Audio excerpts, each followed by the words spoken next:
তো আজকে করব আমি গলদা চিংড়ি। তো প্রথমে একটু হলুদ দিলাম, একটু নুন দিলাম, দিয়ে ভালো করে মেখে নিতে হবে। এরকম করে মেখে নিতে হবে। তো আমরা এটা 3-4 মিনিট রেখেছিলাম হলুদ মাখিয়ে, নুন মাখিয়ে। এবার এটা আমরা তেলে ভাজবো। তো আমরা এবার কড়াইয়ে তেল দিয়ে দেবো, সর্ষের তেল। প্রথমে কড়াইয়ে তেলটাকে এইভাবে ছড়িয়ে নিলাম। এবার আমরা চিংড়িগুলো দিয়ে দেবো। দেখো, চিংড়িগুলো দিয়ে দিচ্ছি। চিংড়ি মাছ আমরা বেশি ভাজবো না, জাস্ট একবার পাল্টে নেবো, তাহলেই হবে।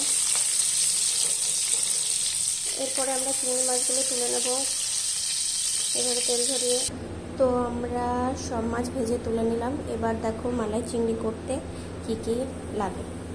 তো লাগছে হলুদ, নুন, তেজপাতা, শুকনো লঙ্কা, গরম মশলা, আদা জিরে বাটা, তারপর এটা আদা রসুন বাটা, জিরে বাটা, লঙ্কা, টমেটো, পেঁয়াজ, কাশ্মীরি মির্চ, চিনি, কোকোনাট মিল্ক। ওকে, তো কড়াইয়ে আমরা তেল দিয়ে দিয়েছি। তো ফার্স্টে আমরা তেজপাতা, শুকনো লঙ্কা দিয়ে দেবো। তোমরা গরম মশলাও অ্যাড করতে পারো, তো আমি পরে অ্যাড করব। তো এরপরে অ্যাড হবে পেঁয়াজ, লঙ্কা। এবার আমরা একটু নাড়ব। ঠিক একটু যখন ভাজা ভাজা হয়ে যাবে তখন আমরা টমেটো দেবো। তো আমরা টমেটো দিয়ে দিলাম। তো এরপরে যা যা ছিল এগুলো সব দিয়ে দেবো। তো হয়তো আমি বলতে ভুলে গেছি, তো এখানে কোকোনাট মিল্কও লাগবে।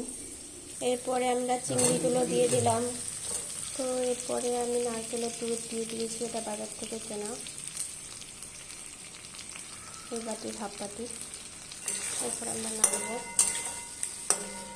তো আমাদের রেডি চিংড়ি মালাইকারি।